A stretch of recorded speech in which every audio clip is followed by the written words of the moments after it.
Assalamualaikum warahmatullahi wabarakatuh, Sobat Kaligrafi. Senang sekali bisa kembali menyapa Anda. Selamat datang lagi ya di Forum Kaligrafi.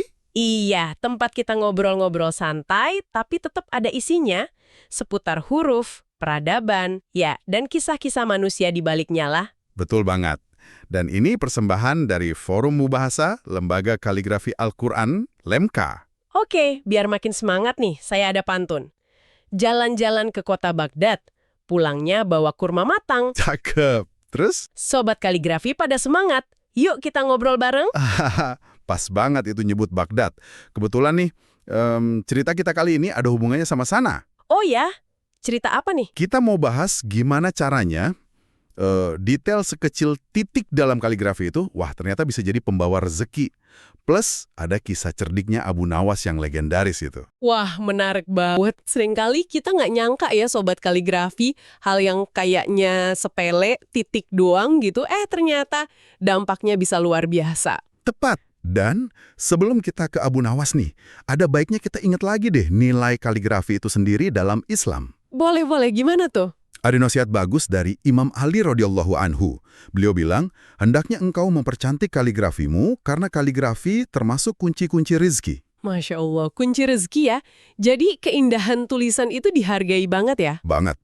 Bisa jadi jalan pembuka berkah gitu. Terus ada lagi kan ya, kalau nggak salah hadis Nabi Muhammad SAW. Nah, itu dia. Yang diriwayatkan Imam Ad-Dailami itu kan. Iya, betul. Gimana bunyinya? Barang siapa menulis Bismillahirrohmanirrohim dengan hot yang indah, dijamin masuk surga. Coba bayangin, nulis Bismillah aja kalau indah, ganjarannya surga. Anget, setiap goresan, setiap titik itu, apalagi kalau kita usahakan indah, nilainya ibadah. Nah, ini nyambung nih ke kisah Abu Nawas tadi. Oke, saya siap nyimak nih. Gimana ceritanya titik bisa bawa rezeki buat Abu Nawas? Kayaknya seru nih. Jadi gini ceritanya. Waktu zaman Khalifah Harun al-Rashid di Baghdad, konon waktu itu harga-harga kebutuhan pokok lagi pada naik tinggi banget. Wah, Khalifah pasti pusing ya mikirin rakyatnya. Pusing banget. Nah, di tengah pusing-pusingnya itu, ada kejadian lagi yang bikin tambah runyam. Kejadian apa tuh? Khalifah nemuin ada tulisan kaligrafi di menara istana. Tulisannya Al-Malikur Rojim. Hah? Al-Malikur Rojim, Al-Malikur Rojim. Itu kan artinya raja yang terkutuk. Waduh. Nah, itu dia. Kebayang dong marahnya Khalifah gimana? Pasti murka banget lah ya. Banget. Dan beliau langsung curiga. Ini pasti kerjaannya Abu Nawas nih. Kan dia penyair istana yang terkenal kritis, kadang usil juga. Dituduh nyebar hoaks lah istilahnya kalau sekarang. Wah, gawat dong. Abu Nawas ditangkap dong berarti. Iya, sempat ditangkap dan diinterogasi. Terus gimana dia ngelesnya? Apa beneran dia yang nulis? Nah, disinilah jeniusnya Abu Nawas keluar. Waktu tulisannya dicek lagi, ternyata Abu Nawas ini cuma perlu menghilangkan satu titik aja. Satu titik.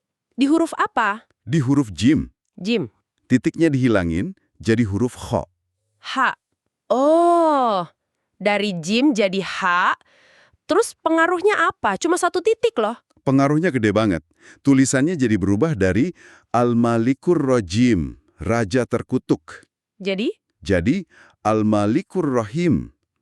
Artinya, Raja yang Maha Pemurah atau Maha Penyayang. ya ampun, gila beda 180 derajat ya maknanya. Dari terkutuk jadi pemurah cuma gara-gara satu titik hilang. Keren kan? Cerdas banget emang. Terus gimana reaksi Khalifah Harun al-Rashid? Masih marah? Justru itu lucunya. Khalifah yang tadinya udah murka banget, pas sadar perubahan makna gara-gara satu titik itu, dan ngelihat kecerdikan Abu Nawas, marahnya langsung hilang. Terus? Malah jadi ketawa geli gitu. Mungkin stresnya soal harga naik jadi agak hilang ya gara-gara ulah Abu Nawas ini. Akhirnya, Abu Nawas batal dihukum. Alhamdulillah, selamat dia. Cuma bebas hukuman aja. Enggak cuma itu. Justru karena kecerdikan ngubah satu titik itu, Khalifah malah ngasih hadiah. Nggak tanggung-tanggung, 1 karung gandum penuh. Wow, beneran jadi titik pembawa rezeki dong ini namanya. Mungkin gitu cara Abu Nawas belanja gandum ya. Nggak pakai duit, pakai titik aja. Haha, bisa jadi. Beli gandum di pasar Irak, jangan lupa bawa karungnya ya. Titik diubah jadi berkah. Abu Nawas dapat gandumnya.